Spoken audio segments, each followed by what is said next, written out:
Week 5 is here, and with it, we will see some dynamic football games influenced by the weather and the location. Teams are running the gauntlet, getting into stride, and figuring out who they are after the first month of the year. Starting things off, we've got our first London game of the season, with the Jets traveling to London to play the Vikings. And it's technically a home game for the Vikings, but we all know that doesn't matter. Playing in London is a stupid concept. Having our best athletes, the best athletes on the planet, travel across the pond to go play on a soccer field is a waste of everybody's time. It's not growing the game. It's not doing anything for viewership. If you want to watch football and you're British, just buy Sunday ticket and pay $3,000 like the rest of us. Be normal for once in your lives. Having said all that, the Vikings 4-0 on fire. Jets have struggled a little bit, particularly last week in the rain against the Broncos. I'm not picking against the Vikings until they lose. Even after that, still not picking against them. Elite defense, phenomenal offensive talent, should be able to exploit a very solid Jets unit. And if the Broncos, with the aid of the rain, can shut down the Jets offense, surely Brian Flores, the Vikings defense, can do the exact same. So give me Minnesota on the road in London. Well, the Broncos defense has been pretty good this season, all things considered. And I think everyone's view of their defense has kind of been tainted by the 70 points they allowed last year to the Dolphins. Only allowed 13 to the Steelers, 7 to the Buccaneers, 9 to the Jets last week. So they have been productive. So that does not necessarily mean the Vikings defense is going to roll over the Jets offense in London. I think there is some potential for the Jets to win this one. You have a veteran quarterback who has seen every defense possible. And on the other side of the field, you've Brian Flores calling a defense that has been giving teams fits. So do I think there's a chance for Aaron Rodgers to make the right adjustments at the line of scrimmage, get the ball out to Garrett Wilson, Allen Lazard, Mike Williams?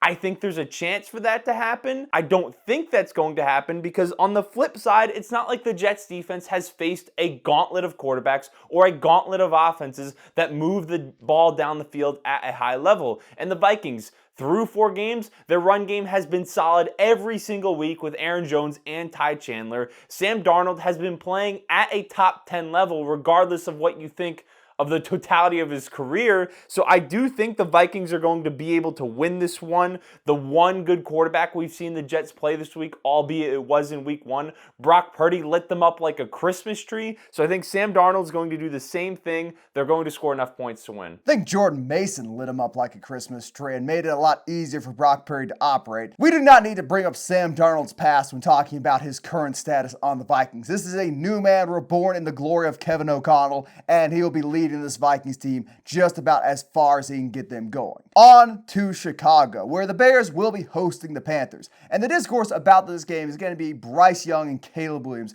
Oh, look how stupid the Panthers are. Oh, they could have Caleb Williams, yada, yada, yada, whatever. I don't care about any of that. The real story is Jonathan Brooks is making his debut after spending 4 weeks on the IL. Barring some late setback, he should get a pretty good amount of carries. And with this improved Panthers offensive line, which has been playing much better in the past 2 weeks, I think they're going to gouge the Bears on the ground. Brooks and Hubbard should do some real work against this Bears front 7.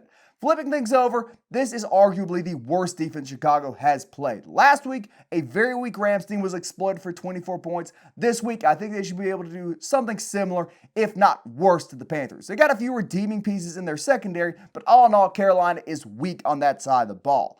I don't think Caleb Williams makes that many mistakes, many of which will not cost him because the Panthers just aren't good enough to capitalize on those mistakes. And the Bears not cruise, but kind of crawl to a victory over the Panthers. Having said all that, if Bryce Young was playing, I'd pick the Panthers to win because for some reason, he is really good at beating quarterbacks who are drafted around him and get compared to him. Last year, beat C.J. Stroud with the first win of the Panthers season last year was against the Red Hot Texans. He's got a little dog in him. He's got a little pluck in him. The little man's got some heat. I think, to defend Bryce Young a little bit, even though he was unacceptably bad through the first 2 weeks, is that he got to face the Chargers and the Saints. Chargers have had one of the best defenses in the NFL through 4 weeks. The Saints defense has been very good, and Andy Dalton had the good fortune of going against the Raiders and the Bengals, two of the not the 2 worst defenses in the NFL, but 2 defenses that are below average in many respects. Oh, I think we can put the Bengals in the worst defense conversation. Certainly top 5 worst. They're in the conversation. They're not good, but That's the point here. Now they're playing a Bears defense, which is one of the better ones in the NFL, a very good front seven, a good secondary. They're going to take advantage of Andy Dalton. I don't think Deontay Johnson's going to do the same thing he's done over the previous 2 weeks. And from the Caleb Williams Bears offense perspective, every single week he has gotten better. He's looked more comfortable every single week. He's had a higher completion percentage every single week. He's played worse defenses every single week. That helps, but just looking more comfortable, being more efficient, completing a higher percentage of your passes, there's something to be said for that. He's gotten better every week. I don't think he's going to put up some Jaden Daniels performance in this game, but I do think he's going to throw for about 250 yards, 2 touchdowns. He's not going to turn the ball over in this one, and I think the Bears will win. He's going to turn it over at least once. Have a little faith. Not happening. Not happening? All right. Ravens, Bengals.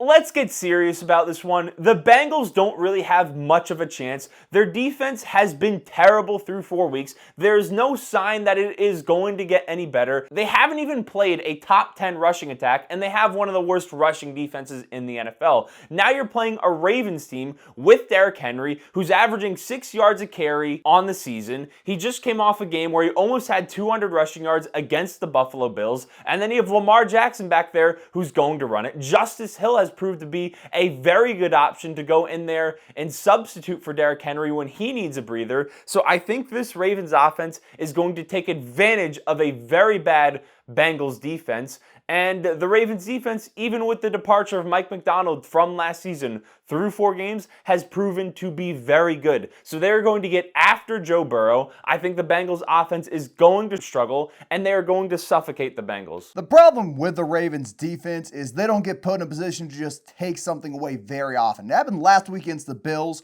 where the run game just wasn't an option, so they could really run 7-8 guys back there in coverage and make Josh Allen try and beat tight coverages. It's probably going to happen again this week, though. I think the Ravens can get out to an early lead. 1 or 2 big carries from Lamar. Derrick Henry just blows the thing open. And their defensive backs as a collective can handle T. Higgins and Jamar Chase. They're very solid. That pass rush, room to improve, but still able to exploit a weak Bengals offensive line, which has now been diminished by injuries. This is a bad matchup for the Bengals. Like most of the 1 p.m. games I'm going to talk about this week, is the potential to turn into a monsoon, like a 20% chance for some real heavy rain. Have to wait and see how that affects the game. But even if it does start pouring down there, I just don't see the Bengals offense being able to generate enough points to match the Ravens. To add on to that, if Chuba Hubbard is able to average nearly 6 yards a carry against the Bengals with Andy Dalton back there, quarterback, just imagine what the combination of Lamar Jackson, Derrick Henry, and the number 1 rushing offense is going to be able to accomplish. Well, I'd argue Andy Dalton and the Panthers receivers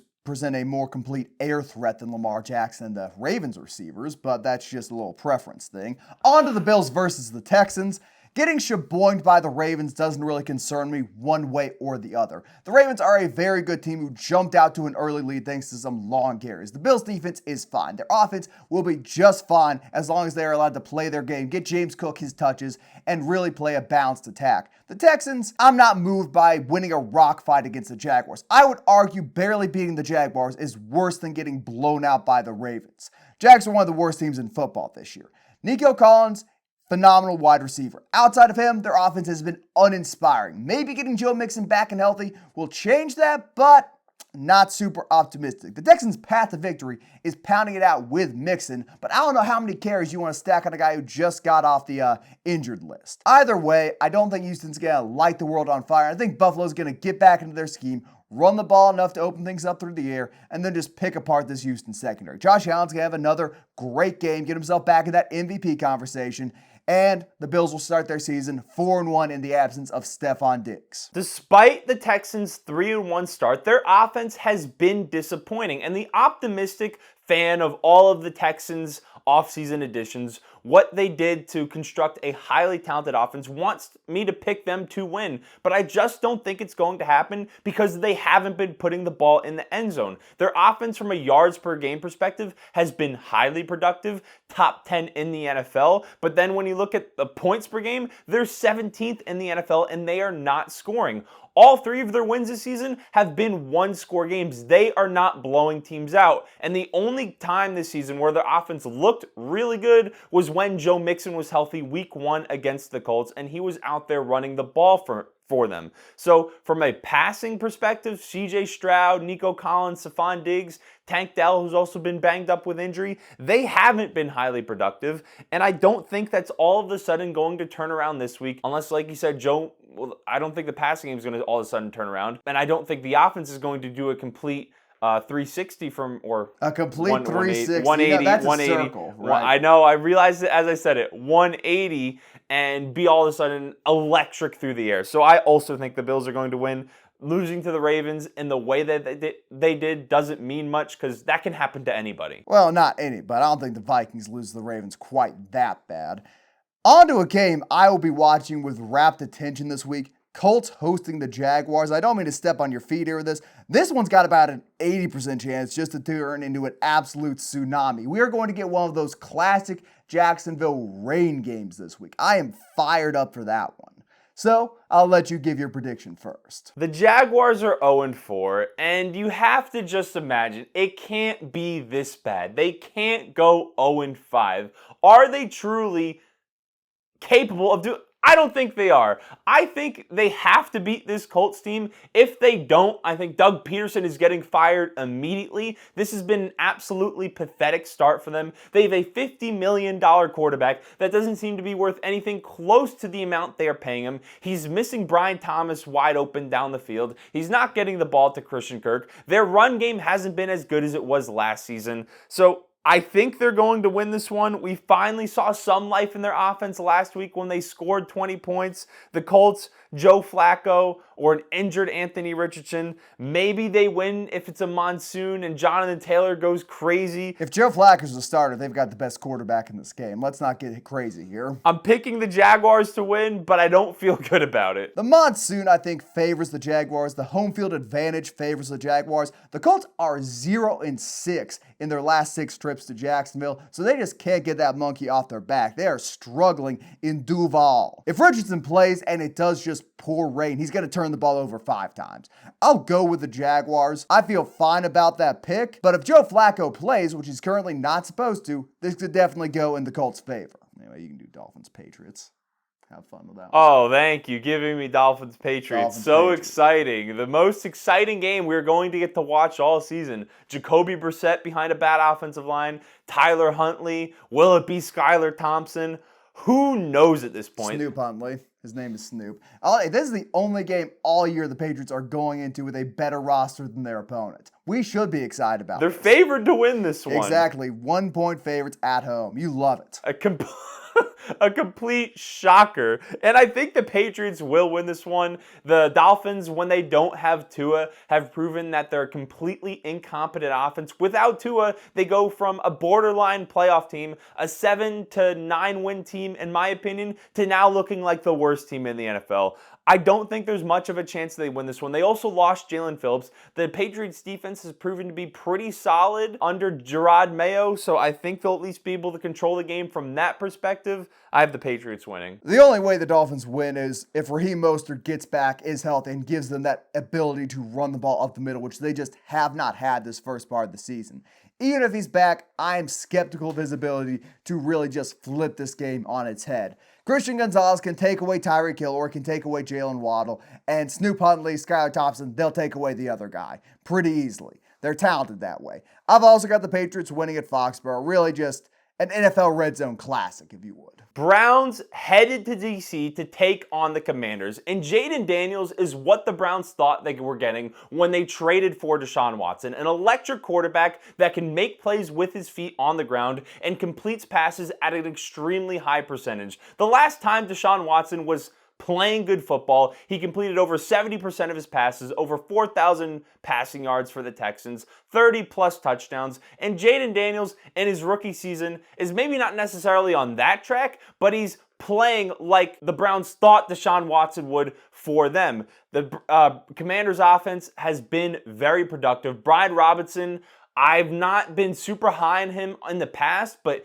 combining him with Jaden Daniels has proven to be lethal. Terry McLaurin has had a career resurgence. Zach Ertz has been productive. They may have one of the best offenses in the NFL right now from all the different areas they're able to threaten you on the field with their run game, through the air, down the field, over the middle to a Zach Ertz or some of their other receivers. So I think the Commanders will win this one. The Browns defense hasn't been anything close to the 2023 Browns defense. Myles Garrett, is he even playing this one? If he is, he's banged up.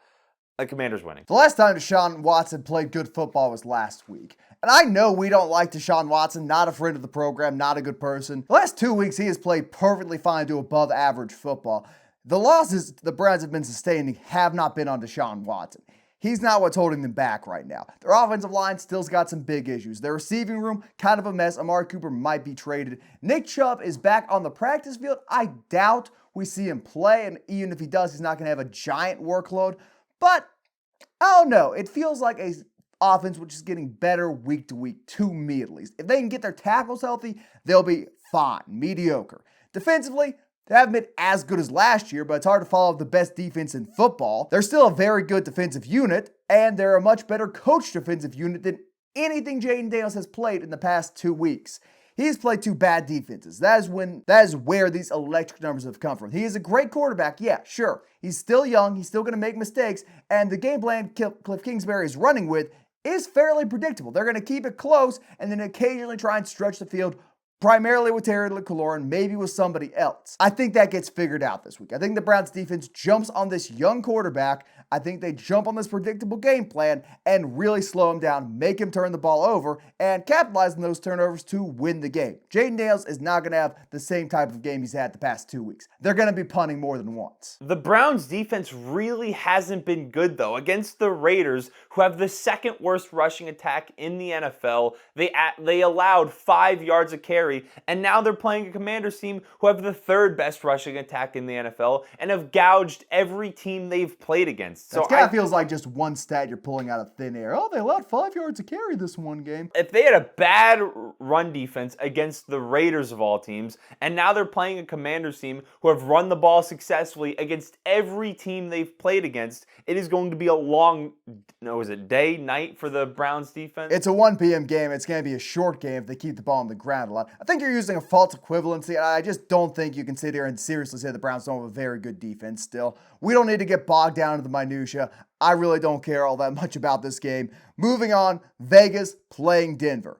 I don't care if Davante Adams is playing or not. I don't care if he's faking hamstring injury. All I care about is if Bo Nix is playing. And since he is, I'm picking the other team. Trip to Candyland's over. You don't get to play the Jets in the rain and get bailed out by a game-losing field goal again. Antonio Pierce has exploited the Sean Payton system in the past, and he is going to do it again. Raiders have their best game of the year. Defense steps up, has a big performance, holds Bo Nix to a crispy, and I'll be generous, he's going to have more yards than last week. I'm feeling 75 this week instead of 60. He'll be positive in the first half. How about that? I'm going to be nice and say he gets up to 75, maybe 80, and the Raiders win. I don't see that happening. Davante Adams is not playing, and unless you expect Brock Bowers to have a complete breakout game, go for 175 on 12 catches and score 2 touchdowns, I don't really see any way this Raiders team is going to beat the Broncos. Their defense, they've got other players besides Brock Bowers and Davante Adams, right? It's not just a little. Well, they do have Jacoby Myers and wherever Michael Mayer makes an appearance, but Zamir White in that rushing attack has been very bad. I don't know. I hear they averaged 5 yards a carry against the Browns. Someone told me that. They did, but over the course of 4 games, they've been more often bad than not. I don't know, man. I think you are giving the Broncos defense a bit too much credit. The Broncos defense has been very good over 4 games, and this is a Raiders offense that hasn't been all that great or all that consistent. And when you're missing your best player, it's going to be a lot harder to put up points. I know you hate Bo Nix, but he is going to be able to do enough against this Raiders defense that hasn't been all that special. Last week, the reason he had 60 yards was because he's playing the Jets defense in the rain on MetLife turf. So I think he turns things around this week at home and gets a win versus the Raiders. Well, the MetLife turf really doesn't matter all that much unless you get hurt on it. It's not a bad field, leaving aside gruesome medical abnormalities. It doesn't automatically tank your stats. I mean, Malik Neighbors won't be going for 700 yards if he was playing in, well, he might be because he's getting thrown the ball by Sam Darnold, but he's not going for 700 yards if he's playing somewhere else in the first 4 games. Like, come on now. MetLife's got its disadvantages, but that isn't one of them. Speaking of disadvantages, the Arizona Cardinals are taking on the San Francisco 49ers. I think the widest margin this week, the 49ers are 7-point favorites. And look, I like Kyler Murray as much as the next guy. I think there is a path to victory this game if he plays really well and James Conner is able to exploit some injuries the 49ers have had on the interior of their D-line. But come on, San Francisco has just dominated this Cardinals team in recent years. Their defense gets after Kyler, generates sacks, generates pressures, generates turnovers, and the 49ers offense with Brock Purdy still looks very good regardless of who they're missing, however many of Christian McCaffrey's Achilles are falling off, whatever. They're going to get points on this team. So this game's not going to be that competitive. Give me the 49ers in a going-away victory. It feels almost like a must-win game for the Cardinals. I had a lot of confidence after the first 2 weeks for them. Barely lose to the Bills, shell the Rams, and then against the Lions, they lose narrowly, don't look as good as you would hope, and then get completely wiped off the field by the Commanders.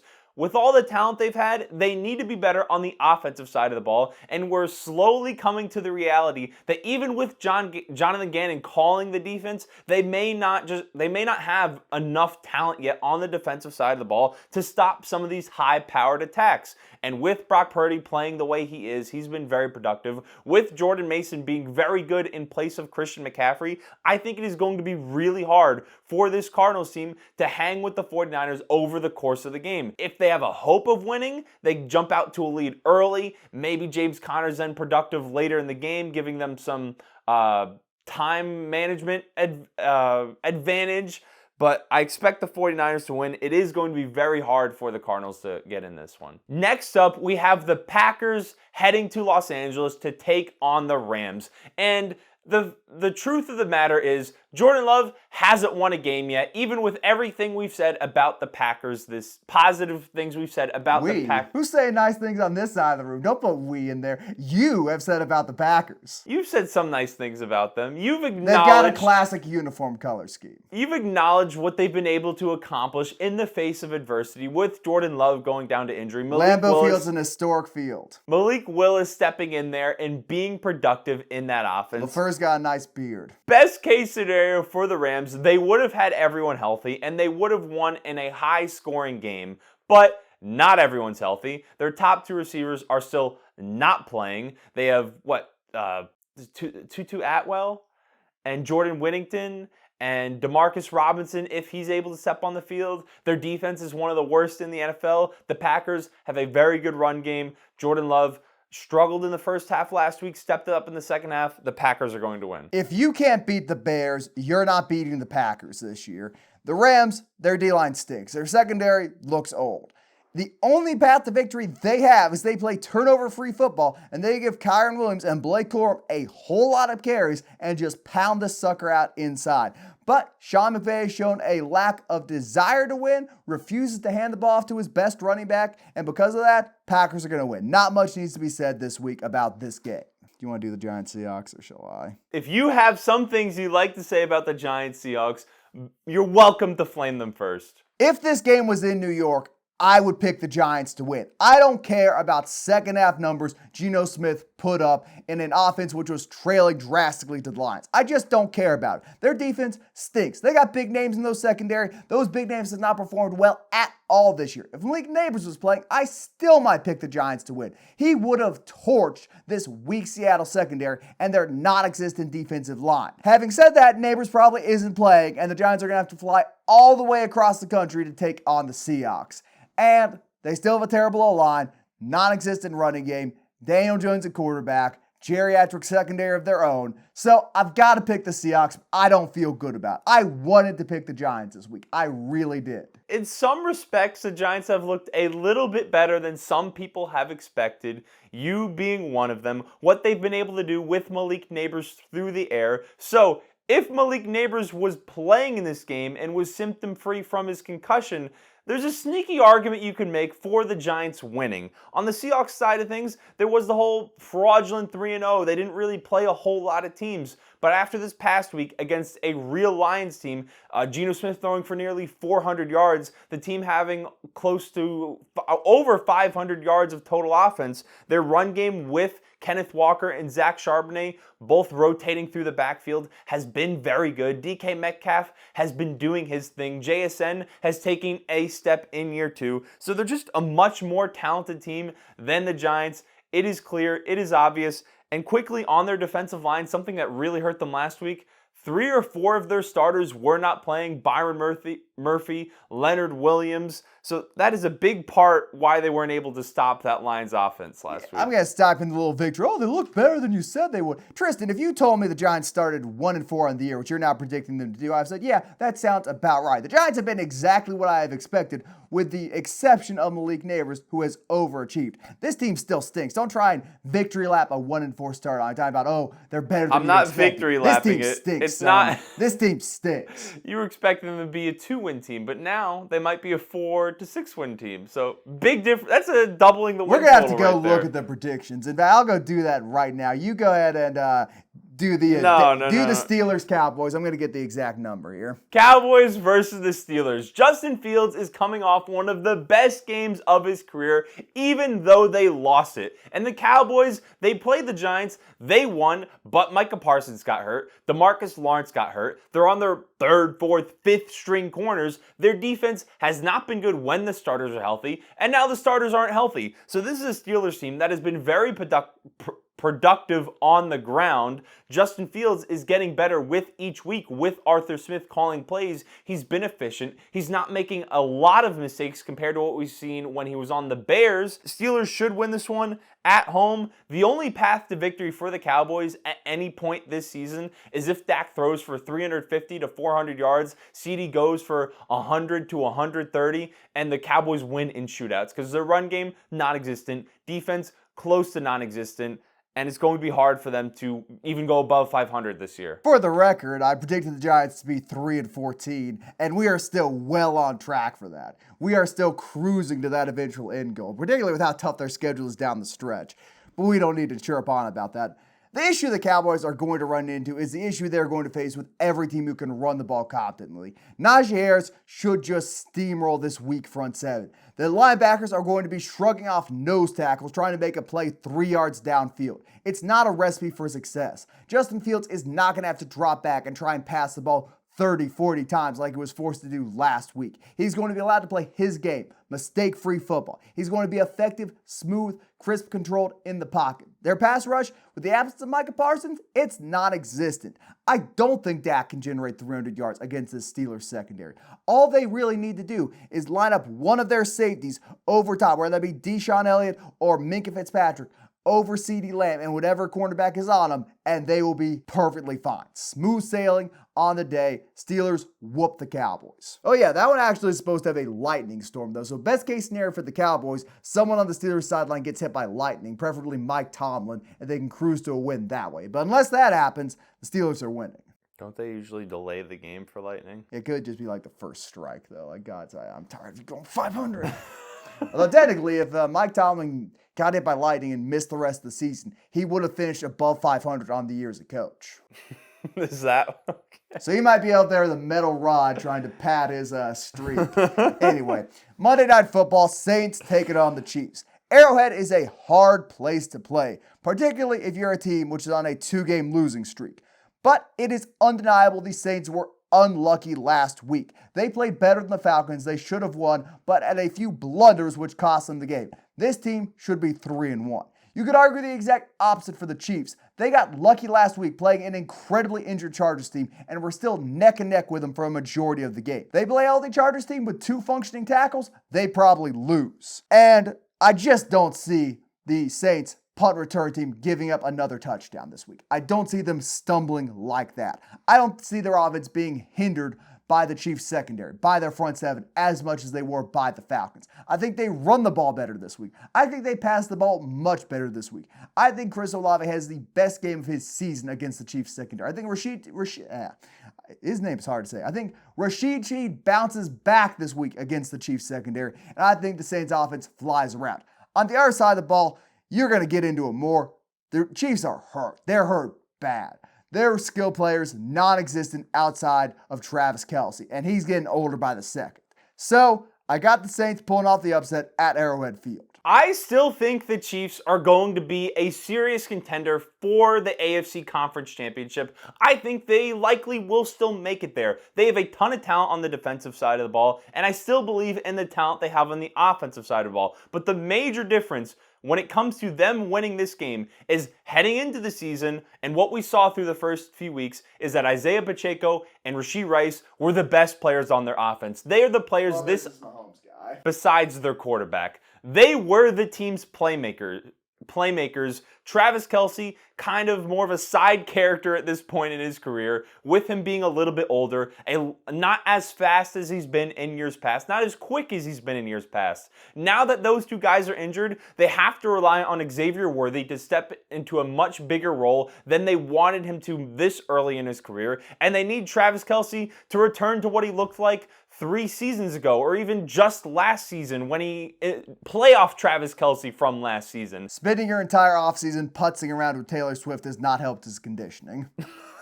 Exactly, and I don't think they're going to make that complete turnaround in just 1 week against a Saints team that has shown the ability to push the ball down the field at a high level. They've shown the ability to run the ball at a high level, and their defense has shown the ability to stop opposing offenses. So I think this is a very tough matchup for the Chiefs, reeling off of all of the injuries they've sustained. I mean, unless Kareem Hunt rolls back the clock and turns it back to what he looked like when he used to be in a Chiefs jersey, maybe the Chiefs have some type of chance. For the sake of the women in the Kansas City area, let's hold off on doing that. Let's not wind the clock back in Kareem Hunt. And yeah, unless Justin Watson or Juju Smith-Schuster steps up, I think we're getting to the same conclusion here. The Chiefs are losing this game. I would like to throw in one caveat, one single mulligan on this pick for me. If the Saints punt return team, not their punt team, their punt return team gives up another touchdown, the Chiefs will win this game. I'm dropping my golf ball there.